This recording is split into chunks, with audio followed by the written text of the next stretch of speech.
For the thousands in attendance and the millions watching around the world, we are live and amplified.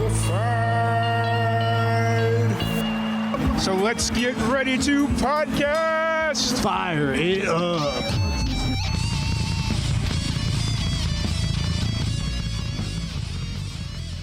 Welcome, everybody, to another live and amplified livecast. I'm your host, Tom Quiet, and we are back at it again with another amazing podcast. Today, we have a very special guest. We have Mark Elliott. How's it going today, Mark? Hey, everybody. Doing great. Glad to have you on. I'm really excited to sit down and chat with you. I've been listening to your music all day. I was about to say all morning, but it's pretty late here, so I was listening to your music all day today.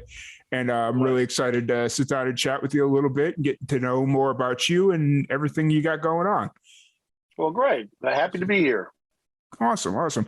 So first off, before we kind of jump into everything, let's kind of take a minute to give you the opportunity to kind of introduce yourself and give a little bit of your background for everyone that's just kind of meeting you for the first time. Sure. Well, I'm a Nashville songwriter. I'm based here in Nashville. And I think it was February 8th, I just crossed my anniversary of 32 years in Nashville. So I like to tell people that I showed up with a very beautiful 90s mullet, but apparently I'm not going out with one. But so I moved here from Washington, D.C. I lived all over the country, really, but my teenage years were D.C., and I was playing folk clubs and bluegrass rooms and bars, and had an opportunity to open for a legendary folk singer named Tom Paxton, who took me under his wing when I was still a teenager. And I would write songs and record them into this realistic tape recorder, and I'd mail him the cassette, and he would redline those songs and send them back. It was really an amazing time, amazing opportunity for me to learn. And right after I graduated college, and I was just going to keep playing bars around D.C., Tom called the house and said, "Hey, can you be in Nashville by January?" This was maybe November. And I didn't know anything about Nashville. I knew Hee Haw and Nashville Now. I didn't know anything else about Nashville, but he suggested that Nashville would become the new Greenwich Village. And he was right, especially for the 90s. Yeah. And so he moved me down here with a publishing company called Cherry Lane Music. And I started going to work, writing songs for other people and learning. And over the decades, I've written for a lot of different publishing companies, but the other side of my career has been a singer-songwriter. So I think I've released 7 or 8 records on my own at this point and have a band called Runaway Home. So I make my life between writing and performing. Awesome. So you've been in Nashville for a little bit. It's kind of interesting because a lot of the musicians we bring on here are relatively new to Nashville. Like they've been there at most maybe 3 or 4 years. Upon occasion, we get that rare. They've been there their entire lives, like native Nashville. I'm sure there's a couple of them. Yeah.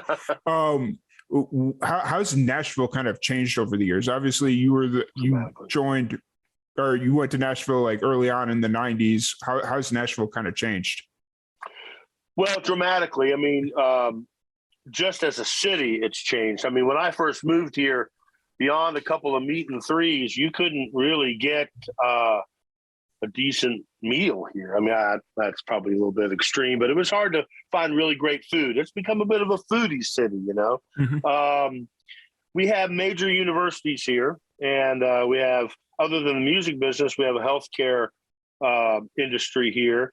Between that and music and the healthcare and education, all that, it's a pretty transient city. There's a lot of people from everywhere. But it really, I'd say maybe about 10 years ago, I started exploding. Our growth rate here in terms of new buildings is really, really insane.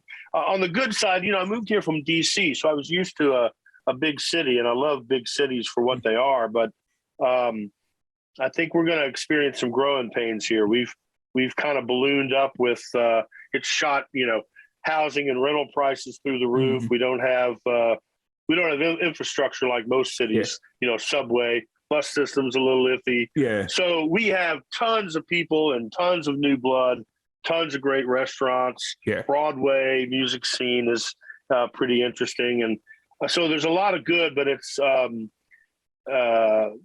think there's a struggle involved with it too. Yeah. And if you want to talk about Nashville changing as an industry, as a music industry, it's hard to maybe do that in the time we have to talk. But the music industry that I was born into here, the songwriting industry, where there really was a blue collar industry, songwriter industry. I mean, there were a lot of us that had little small publishing deals, $20,000 a year or $20,000 a year deals.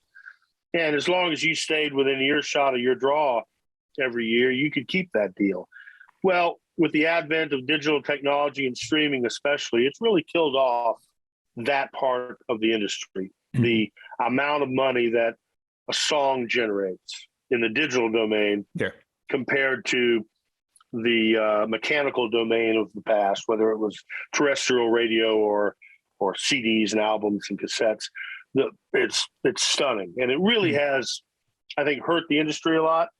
I think there's a daily debate anymore among those of us in this town about streaming. It's the new reality. It's not going away. And there are some great things about it.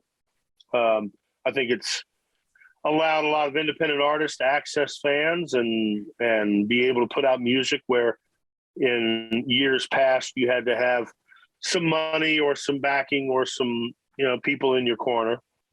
So that's a good thing, but it really has changed the way that this town makes money because everything is based on a song here, right? All the ancillary businesses from studios to management companies to cartage companies, attorneys, you name it, they are on the back of a song. And so the town is, I think, in a very weird space. It's growing by the day. I don't even recognize Music Row anymore. But at the same time, I think struggling to be the city it needs to be too. So it's a double-edged blade. Yeah. I'm kind of interested the next time I come up there because I went in January of 2020, right before the pandemic hit. I was there for 3 or 4 days and we got to see some of the city a little bit more than I had in the past, or we had in the past. Yeah. And now it's just kind of like, oh, it's been a year and a half. I'm really curious how much everything has changed. Well, certainly in 2020, you got a pretty good view of how it was starting to explode, but just in 2 years in terms of hotels and condos and how downtown has blown up, it might be unrecognizable even in 2 years. Yeah. As long as Nashville doesn't go through the same issues that they did in northern North Dakota when they had the big fracking boom and they were just building and building and building condos and apartments and all this stuff just to accommodate all the oil field workers. That's right. Now the fracking isn't nearly what it used to be, and they can't give away these condos. Right. Well, I think we're safe from that only because, like I said before, there are a lot of industry here and three main industries and two main industries beyond music. So even with the music business changing practically by the day, you have healthcare here, you have a university system here of probably, I don't know, half dozen or more universities. So we probably won't run into that, but at some point, every boom has a little bit of a bust, right? Oh yeah, for sure. So it'll be interesting to see. Yeah. But it's awesome that you've been there to see Nashville at its highs, its lows, and just kind of been there through the entire growing process. And obviously your music has gone through the same growing process over the course. You said 32 years, right? You've been in Nashville? 32 years. Right. So obviously your music has gone through some growing pains through that entire process or through that time. How's first off, like what first got you into music? Let's start there before we go. Well, I was lucky to come of age in probably the best decade for music ever, and that was the 1970s. I think back a lot, especially like around my 10th year, 1977. And anywhere around that, you take Billboard's top 100 songs of the year. Not only are they obviously their hits, but they're classic songs. And so I really, when I first caught that initial fire for music, and it was the singer-songwriters of the 70s. It was my parents' 8-track collection, you know? Yeah. But it was, I think I became a lover of words first, probably because of the 70s. Granted, there was, you know, disco and all this great melody going on, but lyrics were, I think, front and center with most popular music and commercial music of the 70s. So I connected with, you know, the John Denvers and James Taylors and Lightfoot and Carole King and all these wonderful lyricists. Yeah. And that lit the initial fire for sure. Gotcha. Yeah. And that was where you kind of started the exploration of writing music, or where did you? Yeah, you know, I started pretty late as a guitar player. Okay. Probably about 12 or 13. And, you know, you talk to most guitar players in Nashville and they'll start talking about the fact that they began in a previous lifetime, you know, or 3 years old. Yeah. But I really learned how to play the guitar so that I could do something with my songs. So I think I really connected with the idea of being a writer before I really understood what that really meant. And one of the things that really solidified that for me was I was lucky in high school. It was still an era where I had a full-time English course, of course, and a full-time creative writing course, 2 separate courses for the entire year. And so I had a lot of writing and creative writing experience in high school. And then I was a social work major in college, and there was a ton of writing for that. Yeah. So I really kind of hooked on to writing pretty early, and I think became a better musician so that I could do something with it. For sure. And I know writing's very prevalent in your day-to-day life now as you became an author as well, which we'll talk about here in a little bit. When you sit down to like write music, since you're kind of actively going through this process right now, because I saw on your Instagram and stuff that you're recording and in the process of making new music, what kind of is your creative process when you sit down to like write, or do you actually sit down and write? Yeah, absolutely. In fact, very early on, we were talking about Tom Paxton earlier, and he gave me 2 pieces of advice that I maybe didn't really understand when he gave it to me, but I pretended I did. And then I grew to understand it as the years went on. One was, going back to talking about Nashville, was he said, pretend when you move to Nashville, Mark, that you're moving to Cleveland. And I can remember going, oh yeah, that's great. And thinking to myself, I don't know what the hell that means. But what he meant was, pretend you're moving to any city in the United States. Fall in love with that city for what it has to offer. Because you need to move there, be a part of that city. You don't be a 6-monther or a 5-year. Don't go, hey, I'm going to give myself X amount of years, then I'm out. Move there, make yourself part of the community. Your success and failure will ebb and flow. And there'll be years where you're on top and years that you're not, but you need to fall in love with where you live. And Nashville, for all of my initial complaints about it at the front end of this interview, Nashville is a beautiful place to live. I mean, I'm an outdoors guy, so it's great for the outdoors. I've met the best friends of my life here. It's an easy place to live. Yeah. Second piece of advice he gave me was, and this gets back to your question about writing and discipline. Yeah. Discipline and inspiration are connected at the hip. You don't have one without the other. And you're going to be far more, and I find this absolutely true of me, far more inspired if you're disciplined. So I write every day, whether it's songs. I have a literary newsletter on Substack called Words from the Hollow that I write on. I write books. So I write every day. And if you do that, your antenna for ideas stays pretty honed. I mean, I can drive down the road and that phrase will jump off the billboard at me. Or I can be at a restaurant and hear a a conversation behind me, and something will stick. But if you're not writing all the time, I think the ability to kind of pick up on that life's input is really hampered.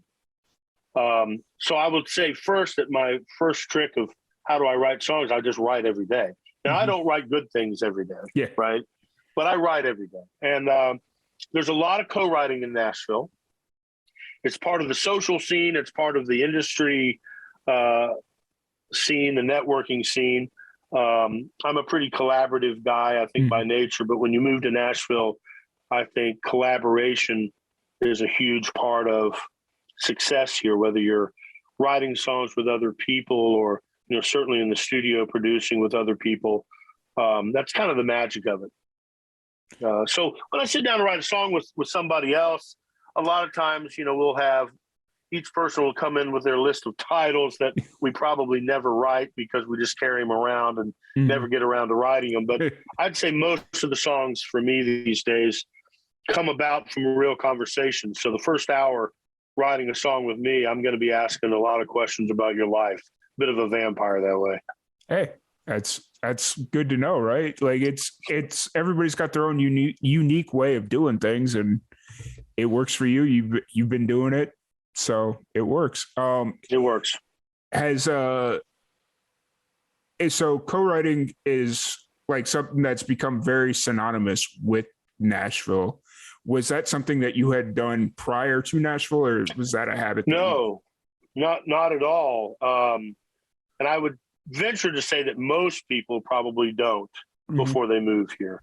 But it is a pretty on one side, it's a pretty necessary networking strategy. I mean, that's the fastest way to meet people and to get to know who they know. And there's some strategy involved too. If you're going to pitch a song, it's nice to have two different people or teams pitching a song. So even now, I have a publishing deal now with a great group of people called 3 Minutes Away Music. And if I'm writing with somebody else, if they have a publishing deal, they've got a team of people that will also work the song. If they don't have a publishing deal, at least I have them out pitching a song. So there's automatically at least a couple of you doing something with the song. So it makes some sense. Yeah, for sure. So kind of shifting gears here a little bit, talking about more of your music, just your music in general. Let's talk about Drunk for Nothing, because that is the most recent single that you have out. You've had a very busy 2021 given the pandemic and all that stuff, even a busy 2020 as well. What's kind of the story behind Drunk for Nothing? Well, yeah, in general, you're right. I started releasing a lot of solo music during the pandemic. Like a lot of writers in Nashville, I'm sitting in the control room of my studio right now. The back half of my house is a studio. So during COVID, I was able to write and record a lot. So that's the one nice thing about, Spotify in that respect was it did give a platform during a pandemic where we were not on the road. I can't go into the amount of gigs I lost. That's too sad of a story, but we were able to still, do things through releasing music. So I think Drunk for Nothing was probably the 5th or 6th song I put out during that time. And Drunk for Nothing, there are a lot of drinking songs. Obviously, this is Nashville. Yeah. This one is, I guess it's a little more about like, it's not getting drunk for the purpose of celebrating or partying. You're not chasing blues away or trying to heal a heartache. Just sometimes it's about kicking your feet up and letting life be what it'll be. So it's a fun, laid back party song in a way. Awesome. It's got a pretty strong lyric to it. I think one of the things that I'm particularly proud of it is that it's a very commercial song. Of course, the subject matter is commercial. It's a drinking song, but especially when I sit down to write what I know is already a pretty hammered out topic, I take it really seriously, and my co-writers take it seriously. I wrote it with a good pal of mine, Gabe Verdulis, and we tried to say, how good can we make a lyric about drinking? So it's always a good challenge, especially when you're on a subject matter that's been hammered to death. For sure. So I guess the next appropriate question for this is, what were you drinking when you were working on the song? Well, I will tell you that my favorite is I'm a Scotch guy. Okay. My dad drank Scotch. I never hooked onto it earlier in my life or as a young man, but later in life I did. And there's a great thing about Scotch is they're so different. And I learned to kind of like the peatier ones, the real smoky ones. Yeah. People that don't like them will say it's an ashtray drink, but I like them. Yeah. My dad enjoys Dewar's. That's what he drinks. Okay. All day, yeah. every day. And it's like mine is Lagavulin. For me, I can't really get into Scotch, but I do drink whiskey. So, you know. Well, that's, we're an hour away from Kentucky too. So the other thing that's happened, and partly even with the pandemic, is an explosion of these little micro, I guess you can't call them breweries, but micro distilleries. Yeah. So you have all of these great whiskeys and great bourbons coming out of Kentucky. In fact, we have something called the Bourbon Trail. Uh-huh. So you can about an hour and a half. I've been through it. Here, and it's been through it. Yeah, it's not this past September, but September 2020. My family and I were vacationing in Western Kentucky because we were kind of getting burnt out of not being able to see each other. Because I live in Texas, my parents live in Florida, and my sister lives in Indiana. And we were like, hey, let's meet in Kentucky. We met in like Paducah, Kentucky, because that's where we used to vacation all the time when we were kids. And then we found the Bourbon Trail. It was like, hey, looking for something to do. Let's go do that. And it's a good time. Oh, it was. So I've had a lot of good influences to write Drunk for Nothing. Awesome. And is there any videos for? Did you do a music video or anything for that? Or no? This is the only one that I didn't. Okay. So it's just out there on the streaming. The other songs either have a full-blown video or have lyric videos. Gotcha. To them, but this one is just the song out there. Gotcha. So of the 6 songs, 6 songs that you released during the pandemic, were they originally going to lead to, or were they originally for an album, or what was kind of the thought behind? Well, it was really as an artist, I had a solo career early on, and then since then I've had a band career with a band called Runaway Home, and we're still together and traveling, although got sidelined with COVID. And so really what COVID did for me was allow me to re-explore a solo career that I hadn't in a long time. New music, new vocal sound, new production. And also, as much as I have a very complicated and at times adversarial relationship with streaming, I know it's the game that will always be around, and you got to learn to adapt. And so I think these singles for me during COVID were also vehicles for me to learn streaming and digital distribution a little bit better. Because I've always been the terrestrial radio guy or the merch table at the gig guy. And so I learned a lot about the digital world and streaming, and these singles were kind of little test vehicles for me. But I think I am heading towards an album project that'll probably be a combination of some of these singles I've put out and then some new stuff that's cooking. And I'm kind of actually thinking about heading towards maybe a vinyl project in the fall with it. Nice. I released a vinyl in my teen years, late 19, 18, 19, somewhere in there, called Common Ground. It was my first record, and that's what got Tom Paxton's attention. So I figure, well, maybe every 40 years we ought to do a record. Hey, I'm a big fan of vinyl. Like, I'm in the process of I started just before the pandemic hit, and I was buying up any time I went to a show, if they had vinyl there, I'd buy it because I knew how expensive it was to press vinyl. So it was like, you know what? I'll help you out there. Like, obviously, if I can afford it, because you can't as often as I was going to shows before the pandemic, you can't always afford Yeah. to shell out $100 every weekend when you're going to 2 or 3 shows a weekend. So No, that's a good point. yeah, It's interesting with CDs. I think especially with Runaway Home, which is a Americana group, our demographic was solidly into CDs. So we were selling CDs when other independent artists were struggling with it because our demographic that's what they bought. Oh yeah. But then their cars started breaking down. They had to buy new cars, and guess what didn't come in those cars? Yep. So I just went through that this past year. Yeah. Somebody gave me a CD the other day, and I knew I had one in the living room, but I hadn't used it in so long, and the thing doesn't work. Yeah. So I'm listening to it in I do have a music computer with a CD slot, but it's crazy. Yeah. I'm in that same boat. Like I have none of my computers have CD slots. The only thing that I almost had was my dad, a few years back, my dad bought a boat and it had an old school 5-disc changer on it. And he's like, I have no need for this. Or it had an old school 5-disc changer. And then it also had a cassette tape deck where you could like duplicate cassette tapes. And I was like, that's cool. I want that just to have it. And then even if you're not around water, you put it in the backyard and go get in your boat and listen to CDs. Yeah. And I was just sitting there. I was just like, I didn't really need this at the time. I didn't need the CD player, but now it's just like, dang it. Wish I would have kept that one because I've got all these demo CDs that all these bands sent me. And it's like, right.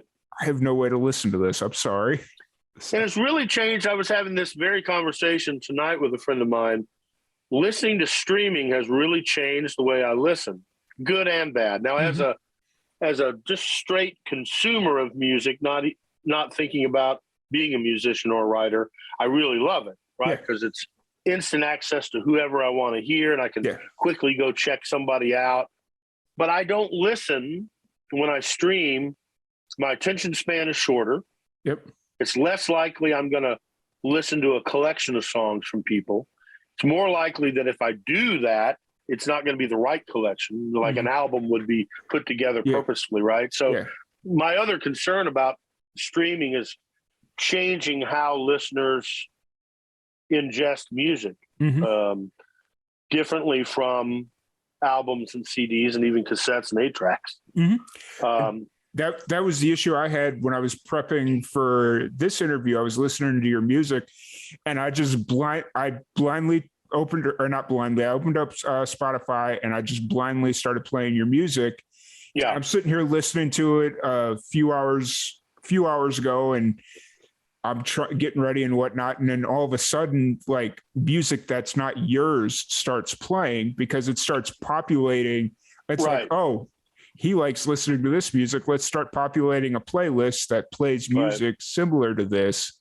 And I'm like, and I get to a point where it's like, all right, his voice changed or something because this isn't him. And then I find out I'm listening to like Chris Stapleton or something. And I'm like, nope. Yeah. Well, I'm glad it's put me in good company, but I that is one of the interesting things about it. In fact, a lot of my friends and I have, either bought new LP gear or finally replaced the needle that's been broken for years. And so a lot of us are into going to the used record store and buying albums, which we still have some of those around here. And it really has been, Great Escape is one of them. Absolutely. It's a reminder of how we used to listen to music. Because not only do you sit down and kind of ingest it differently, but it has a time limit, right? I mean, 5 songs, 6 songs on a side, and then it's going to end. And if you want to continue listening, you got to walk over there and flip it over. Where you can just have Spotify or Apple Music or Amazon playing in the background for hours. And sometimes it washes into your brain and sometimes it doesn't. And I'm sure there's a combination of pros and cons to that, but it's a very different listening experience. Oh yeah, it really is. It really is. I just enjoy vinyl because just to put a fine point on it, it's what the artist wanted you to listen to, when they wanted you to listen to it. And so you're getting the experience that the artist intended when they were working on the full album. So that's right. But if you do end up doing a full vinyl project, I'm all about it. Let me know. Great. I will. Yeah, definitely. I'm all about it. So that's cool. And so you are in the process of recording right now, correct? I was reading that correctly on Instagram.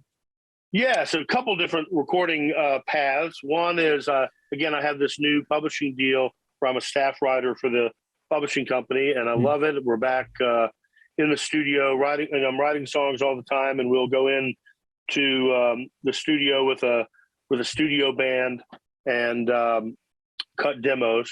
And it's a really fascinating process, fun process. You generally work on a union card, which are 3-hour blocks of recording time.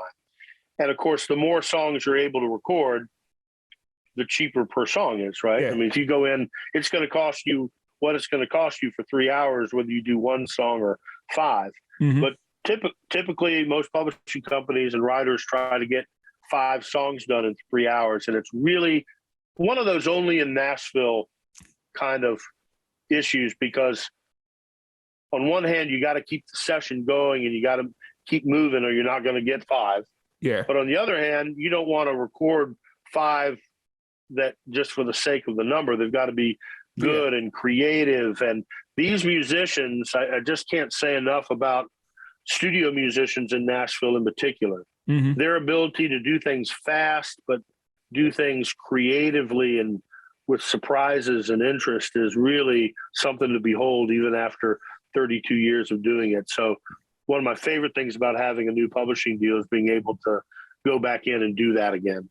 So I'm doing that. And then I'm also recording with friends of mine, my own stuff, and to be released over the next few months. And I think the next one will probably be up the end of April. And I think it's going to be a song called Back to the Garden, which is kind of reminds me of an old band song, The Band. Yeah. Got that kind of a groove, folk rock groove. And it's all about planting your feet where your heart is. Yeah. And which I wholeheartedly believe in. And I'm lucky enough to say that most of my adult life, I've been able to pull off that spot. Awesome. I can't wait to hear the new tune in April. And Thanks. I know a lot of people are probably excited to hear new music coming from you, because they've kind of, it's that weird thing, pandemic, you kind of get yourself into a rhythm of releasing so many songs a year, and then you got to kind of keep up with that flow. Even You're right. And again, it's a pro and con list. On the good side of that, which I think streaming has led me to, is a release schedule that is quicker. Mm-hmm. And the good side of that is that people, you build up a momentum. People start expecting new music. Mm-hmm. They start wanting new music. So you can build up a hunger and a momentum among your fan base because of how you release through streaming. Yeah. But you're right. The other side of that coin is then the expectation of how many singles you release goes up. Yeah. So it's, it's a thing. It's a give and take almost. So yeah. But it's a good driver. Yeah. And then as far as live shows, what's your live show situation looking like? Are you actively playing gigs right now, or? Yeah, they've started to come back. They started to come back the end of last year. Mm-hmm. Although tours used to be, especially with Runaway Home, my Americana band, a standard tour might be out for 2 weeks and playing 10 of them. Yeah. And now, as tours are being, put together with spit and duct tape, mm-hmm. they are out for 5 days and playing 2, or out for 7 and playing 3. Yeah. So they're back and we're starting to tour again. But a lot of the venues, especially acoustic, smaller venues that we play, didn't make it through COVID. Yeah. So that's a struggle. But yeah, I actually just got back from a solo tour through Colorado. Okay. I was out in the western slopes, the ski areas, and played some really nice listening rooms. And that was a lot of fun. And then Runaway Home is headed to upstate New York next month. And that was a tour that had been canceled twice. Right. Yeah. So we're really looking forward to getting back out there, because I think especially for artists of my era, the end result of everything that we do is a live gig, right? I mean, you can have the best promo ever. You can have videos and lyric videos and releases on Spotify that have this many listeners. But all that, to me, doesn't matter very much. What matters is getting in front of a live audience and playing, the energy that happens, the money that happens. I mean, that's the last brick and mortar record store left on the planet is your live gig. Yep. So all rivers lead to a stage for me. So I can't wait to get back out there on a more continued and constant basis. It's been a catch as catch can lately, but it's coming back. Yeah, for sure. I know I go out to New Mexico pretty regularly, and they've been doing live shows pretty consistently. They'll bring out a lot of the red dirt Texas country artists. Yeah. And even out here in Texas, like I hate saying it, but we've never really lost shows. As long as you kind of knew who to talk to, even early stages of the pandemic, you knew where to find a show at, because Texas is its own beast in terms of the music business. Oh yeah. I mean, you have not only the red dirt moniker is kind of a new moniker for something that's old, right? Yeah. We've known about Robert Earl Keen and Guy Clark and Pat Green and all these great guys forever. Now they probably call them red dirt, but you could have people that you've never heard of playing dance hall, and you know this better than I, playing dance halls in Texas, making $1 million a year, at least pre-pandemic, that you would have, you say their name, you know, no clue who they are, but you say their name in Texas, different deal. Oh yeah. So you have this own little separate world down there. Oh yeah. Cause when I was living over in, I lived in Roswell, New Mexico for 4 years. And that's how I was introduced to a lot of the red dirt country, or like the Texas country artists. It was like they'd bring some of these guys over to play a show. It's like, oh, I've never heard of them. Oh, you haven't? They've recorded with these guys and these guys and these guys. I know. And I'm like, wait, what? What's going on here? And so, it's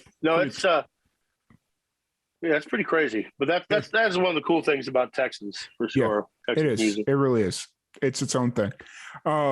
Cool. So live shows going on always, which is amazing to hear that they're coming back. And it's unfortunate that a lot of the venues didn't make it. I remember early on during the pandemic, 2 weeks in, a lot of the venues were saying, yeah, we just aren't going to be able to make it. And it was just that was a sad sign right there, that it was man, this is going to be very something much serious. So. Yeah. Because audiences are pardon me, are starving to get back out there. Yeah. And they want to be a part of live music again. But this push-pull of the variants of COVID and everything else is really, you have a lot of these false starts. And I think, certain venues tried to hold on, and then something would hit again. And it's just been really rough. I tell people always that music business is hard enough. Yeah. You throw in a little pandemic and we're all throwing our hands up. Oh yeah, because it's a lot of the venues operate so close to the red as far as profitability and whatnot. It's most of them, if they have a bad month, that's the difference between moving on and packing it up. So and that's why, especially as an independent artist, you have to be very creative about how you build tours now. I mean, that might include school programs, which Runaway Home does a lot of. It might include parks and recreation, or city, Founders Day, whatever. You need to really plug into kind of non-traditional venue types these days to be able to really glue a real tour together. Yeah, for sure. I 100% agree. So kind of outside of the music, we touched on this a little bit ago, that you're also an author. Kind of talk about that for a little bit. Yeah, well, obviously being a songwriter for years and a fairly disciplined one. I was very used to writing within 2.5 to 3 minute constraints, which has its own challenges, to say what you need to say in 3 minutes and say it well. But I started writing, this was years ago, maybe 10 years ago, I started writing a band blog. And all of a sudden, just kind of a blog about our tours and thoughts about what was going on with the band, and 1,000 words, 1,500 words. And I started falling in love with long form writing, the room to write, the room to develop an idea differently than you have in a song, of course. And initially I started thinking about a book, but I do what most authors before they become authors say, and that is, I don't know what the hell I'd write about. Yeah. And I finally hooked on to my initial book. It's called The Sons of Starmount. In fact, I've got a copyright here for everybody to see. I don't know if that comes across. Yep. Anyway, that's what it looks like. It's a memoir of my 10th year, 1977, which we talked about a bit ago. And the concept of the book is we all have a place and time in our childhood that defines our adulthood. And it doesn't have to be the 70s for you. It doesn't have to be North Florida where this took place. But I think all of us have that moment we can look back and go, that's kind of why I am the way I am. So it's kind of a 70s Stand By Me book. And I just fell in love with learning how to write long form. And I thought that writing songs would prepare me, but it really didn't, other than I'm disciplined. I know how to sit my butt down and write and stay there and write. And songwriting taught me how to do that. But I had to really learn again. It was really great. Not that I've done everything there is to do in songwriting. I certainly haven't. But after 30 years of doing it professionally, feel like I've kind of been around the ring a little bit. So it felt really good to be a beginner at something again. Yeah. And I hooked on to it pretty quickly. I also have a literary newsletter out there called Words from the Hollow, and it's on a platform called Substack. Okay. So people would just go to substack.com and type in Words from the Hollow, and they can follow it. This is also out on Audible book. I narrated a version of it. And then I am in the last few weeks of finishing a 2-year project. I mentioned much earlier in the interview that I have a degree in social work. Yeah. And so I have, at different times in my life, plugged in and out of working inpatient adolescent psychiatric units as counselor. And so I started a book about kind of a memoir on a boots on the ground view of working with young people with mental illness.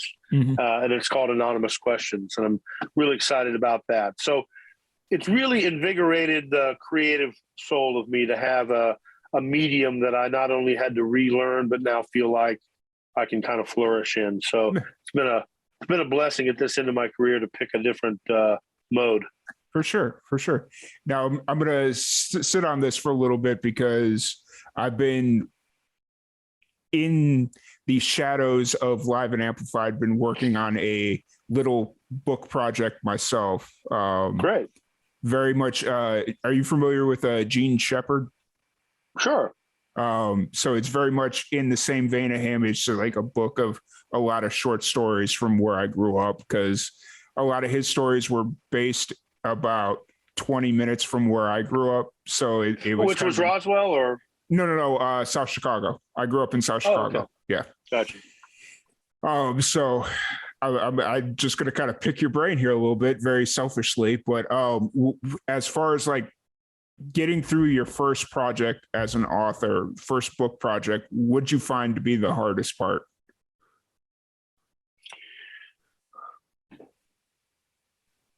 I think there is a voice. There are two voices that come into play with writing a book. One, I think, is we call the author voice, right? And it is, we all have the voice that, like, you have your interviewer voice. Yeah. I have my interview guest voice. Yeah. My artist voice when I'm being interviewed. But as an author, you're going to find, and you already have, I'm sure, that you have a certain way of saying things, phrases that you use, rhythms of sentences that you use. Yeah. And I think developing that author voice and recognizing it is tough at first. sometimes you can follow a rabbit trail the wrong way, think that's your voice, and it's really not. Yeah. Other times, your voice might be right under your nose, and it takes you a full book to figure out that what your voice is, and you got to go back and start the book again. You know? Yeah. And then the second voice is there. Once you have your author voice down, you kind of know irrespective of the type of book you're writing, you kind of know your perspective and how you say things. Mm-hmm. But there is a voice that goes along with the book too, the book voice, right? So not only do you have because, this Sons of Starmount, this memoir of being a 10-year-old is very different than a mental health memoir. Mm. The author voice is similar because it's me and it's developed, but the book voice is different. Yeah. And so I think the other thing of learning how to differentiate between your author voice and how the book needs to be told. Gotcha. And there's no way to do it without doing it. So I would shy away, and this might be the only I might be the only person to give you this bad advice. I would shy away, and this sounds backwards, from going to seminars and reading books about writing books. I'd just write. Yeah. If you were going to spend a weekend in Dallas going to a book writing seminar, it might be helpful, but it also might be helpful for you to sit your butt in a chair and write all weekend. Yeah. Oh, yeah. So I think the discipline of writing, and even if you have to write that thing 3 times, you'll get there. Yeah. Awesome. That makes total sense. And I would have never put 2 and 2 together about the not doing the seminar, because in my head, it's like, oh, it makes sense to go to a seminar, but it also makes a lot more sense to be like, no, just sit down and write. You'll figure it out. Now, I will say that I did read a couple of books on book writing, and I could suggest them to you. Natalie Goldberg wrote a wonderful book called Writing Down the Bones. Yeah.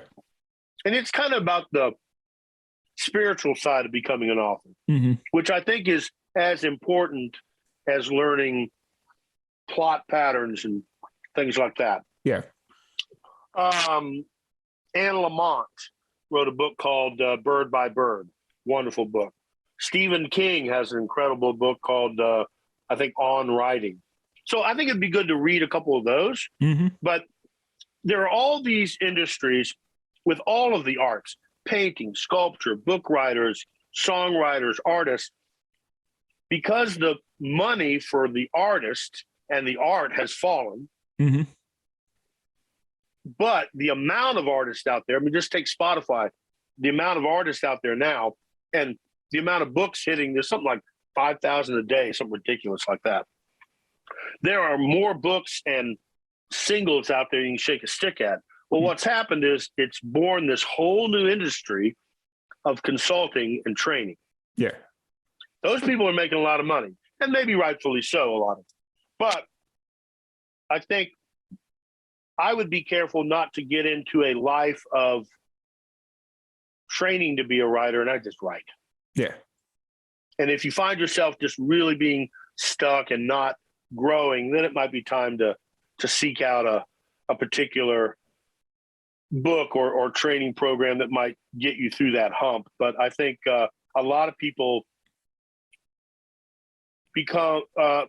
practice the art of being an author by going to symposiums all the time and skipping the process of actually writing. Yeah. Understood. Yeah. Well, I will take all that and just kind of. Might all be wrong, but there you go. I mean, everybody's got their own approach and their own method, and sure. And I appreciate you sharing with me and everybody listening your thoughts on the approach to writing and how to kind of take your first leaps into it.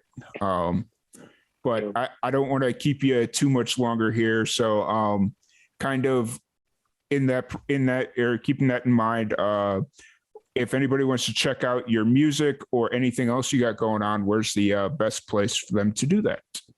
Well, home base is my website, which is markelliottcreative.com, and Elliott has 2 L's, 2 T's. So Mark Elliott Creative. And you can find music, books, blogs, everything from that space. You can find me on all of the streaming platforms, Spotify, Apple Music, Amazon, through just searching Mark Elliott. Of course, I have that Substack newsletter called Words from the Hollow. The book, The Sons of Starmount, is everywhere. You just throw it in Google, it'll pop up. So I don't make myself hard to find. Awesome. And just before we leave, what's one piece of advice you have for the young musicians out there?